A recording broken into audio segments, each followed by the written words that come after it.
Hello dear students, मैं संतोष कुमार दांगी। आज हम जो रसायन शास्त्र का पेपर आज हुआ है उसका एनालिसिस करने वाले हैं। पूरा एनालिसिस करेंगे। अर्धवार्षिक परीक्षा 2022-23 कक्षा 12वीं रसायन शास्त्र, बिल्कुल एकदम सटीक एनालिसिस आपको मैं प्रोवाइड करवाने वाला हूँ। आपको जो पेपर था, सही विकल्प को चुनिए। समान परासरण दर वाले विलयन कहलाते हैं, तो उन विलयनों को हम समपरासरी विलयन के नाम से जानते हैं। शुद्ध जल की मोलरता, अगर मोलरता ज्ञात भी करना याद हो तो उससे भी हम कर सकते हैं। 55.6 उसकी मोलरता होती है। साधारण नमक को जल में घोलने पर क्या होता है? कुछ लोगों का ये मानना है कि क्वथनांक घट जाएगा, लेकिन ऐसा नहीं होता है। उसका वाष्प दाब घट जाएगा, लेकिन क्वथनांक तो उसका बढ़ेगा ही। तो साधारण नमक को जल में घोलने पर उसका क्वथनांक बढ़ जाएगा।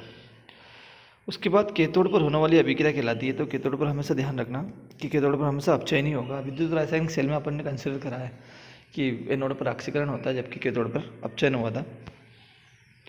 उसके बाद मानक हाइड्रोजन इलेक्ट्रोड। मानक हाइड्रोजन इलेक्ट्रोड आपने देखा हो, स्टैंडर्ड SHE करके, स्टैंडर्ड हाइड्रोजन इलेक्ट्रोड। इसका जो मानक अपचयन विभव का मान होता है वो 0 होता है। इसके द्वारा किसी भी दूसरे का विभव हम ज्ञात कर सकते हैं। उसके बाद परिवर्ती संयुक्ता प्रदर्शित करते हैं। परिवर्ती संयोजकता तो हमें संक्रमण तत्व ही जो परिवर्ती संयुक्ता प्रदर्शित करेंगे। आवर्त सारणी में आपने देखेंगे जो डी ब्लॉक के एलिमेंट होते हैं वो परिवर्ती संयुक्ता प्रदर्शित करते हैं। बहुत सारे विचित्र गुण होते हैं इनके इस परिवर्ती संयुक्ता प्रदर्शित करने के कारण। उसके बाद में संकुल यौगिक में जो लिगेंड होते हैं वो क्या काम करते हैं, इसके पूछने का मतलब है। तो ये जो संकुल यौगिक जो होते हैं, इनमें जो लिगेंड होते हैं उनका मुख्य काम होता है इलेक्ट्रॉन युग्म दान करना या इलेक्ट्रॉन युग्म प्रदान करना। इसीलिए इनके बीच में जो, जैसे फॉर एग्जांपल K4 Fe और CN6 इस तरह का यौगिक हमारे पास है। तो जो Fe है, इस Fe को ये जो साइनाइड है ये क्या कर रहा है कि इलेक्ट्रॉन युग्म प्रदान कर रहा है। इनके बीच में बंध बनता है उपसंयोजी, इसलिए इनको बोलते हैं उपसंयोजी यौगिक। तो इलेक्ट्रॉन युग्म प्रदान करने वाला होता है। उसके बाद है रिक्त स्थानों की पूर्ति कीजिए। रिक्त स्थानों की पूर्ति करने में हम देखेंगे पहला क्वेश्चन, तनुता बढ़ाने पर क्या चालकता घटती है? रिक्त स्थान चालकता घटती है। तो किसकी चालकता? तो विशिष्ट चालकता जो होती है, इसका राइट आंसर हो जाएगा विशिष्ट चालकता। विशिष्ट चालकता घटती है। नेक्स्ट है एक ब्लॉक के तत्व को हम अंतः संक्रमण तत्वों के नाम से जानते हैं। अंतः संक्रमण तत्व। अगला है पोटेशियम परमैंगनेट का रासायनिक सूत्र लिखिए। पोटेशियम परमैंगनेट का रासायनिक सूत्र होता है KMnO4। KMnO4 इसका रासायनिक सूत्र हो जाएगा। अगला है लिगेंड तथा केंद्रीय धातु परमाणु के मध्य फिर वही उप सहसंयोजी बंध होता है। उसके बाद फ्रियान का रासायनिक सूत्र है CF2Cl2, इसीलिए तो इसको बोलते हैं क्लोरो फ्लोरो। तो ये क्लोरो, ये फ्लोरो और ये कार्बन, तो क्लोरोफ्लोरोकार्बन इसको रिलीज होता है। फिर हम बात करें SN1 अभिक्रिया। SN1 SN2 आपने पढ़ी होगी। Nucleophilic substitution first, nucleophilic substitution first या नाभिक स्नेही प्रथम, इसमें ये अभिक्रिया होगी 2 पदों में कंप्लीट। फिनाल की प्रकृति कैसी होती है? तो फिनाल जो होता है वो दुर्बल अम्ल होता है, दुर्बल अम्ल। उसके बाद हम सही जोड़ मिला लेते हैं। ग्लूकोज की अगर हम बात करें तो ग्लूकोज जो होता है इसमें क्या है, थोड़ा सा इधर देखना पड़ेगा। ग्लूकोज जो होता है हमारा वो मोनोसेकेराइड होगा, मोनोसेकेराइड होगा, मोनोसेकेराइड। फिर उसके बाद अमीनो अम्ल की बात करते हैं, इसमें बंध कौन सा बनता है? पेप्टाइड। तो ये संबंधित किससे? पेप्टाइड से। कार्बोहाइड्रेट की बात करें C6H12O6 कार्बोहाइड्रेट का सूत्र होगा। रक्त का थक्का जो है तो प्रोटीन होती है हमारी, उसके लिए फाइब्रिनोजेन जो करके हैं ये प्रोटीन हमारी हो जाएंगी। फिर उसके बाद अगला है फ्रुक्टोज की बात करें तो फ्रुक्टोज में जो फ्यूरनेज वलय जो बनती है वो फ्रुक्टोज में बनेगी। फिर अगला है क्लोरीटोन। क्लोरीटोन क्या होता है हमारा? तो जो क्लोरीटोन होगा हमारा, क्लोरीटोन हो जाएगा हमारा, ये क्लोरीटोन हो जाएगा निद्राकारी। अगला है उसके बाद में एक्टिनाइड्स क्या होते हैं? तो एक्टिनाइड हम जानते हैं कि पूर्णतः रेडियो एक्टिव तत्व है, इसका राइट आंसर हो जाएगा रेडियो एक्टिव या रेडियोधर्मी। फिर उसके बाद हम फार्मिलिन की बात कर ले। फार्मिलिन क्या होता है? फार्मिलिन जो होता है हमारा फॉर्मेल्डिहाइड जो होता है, फॉर्मेल्डिहाइड का जलीय विलयन होता है, इसको फार्मिलिन के नाम से जानते हैं।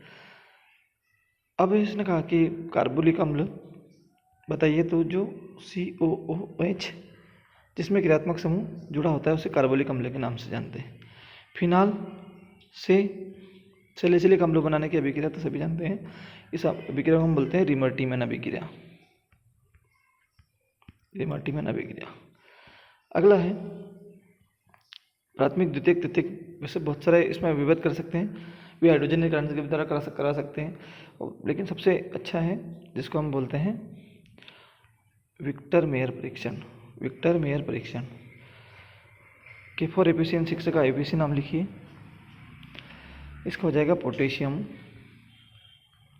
हेक्सा साइनो फेरेट और आ जाएगा सेकंड आयन। इस तरह का इसका आंसर आ जाएगा। फिर उसके बाद बहुदंतुर लिगेंड EDTA इथिलीन डाइमिन ट्राइएसिडेटो है। ये 60 दंतुर लिगेंड है। इसके ऊपर 4 नेगेटिव चार्जेस होता है। F श्रेणी के तत्व कहलाते हैं, उनको बोलते हैं एक्टिनाइड। उसके बाद तो क्वेश्चन तो देख लें, मोलरता बिल्कुल इजी है। 1 लीटर विलयन में उपस्थित विलय के मोलों की संख्या को मोलरता कहते हैं। नॉर्मलता निकालने का था तो फार्मूला लगा के भी निकाल सकते हैं। स्थिरक्वाती मिश्रण जिनके क्वथनांक स्थिर रहते हैं, स्थिरक्वाती। वन टॉप गुणांक किसी अनुसंख्यक गुणधर्म के प्रेक्षित मान और सामान्य मान के अनुपात को हम वन टॉप गुणांक के नाम से जानते हैं। उसके बाद ये विशिष्ट चालकता की बात करते हैं।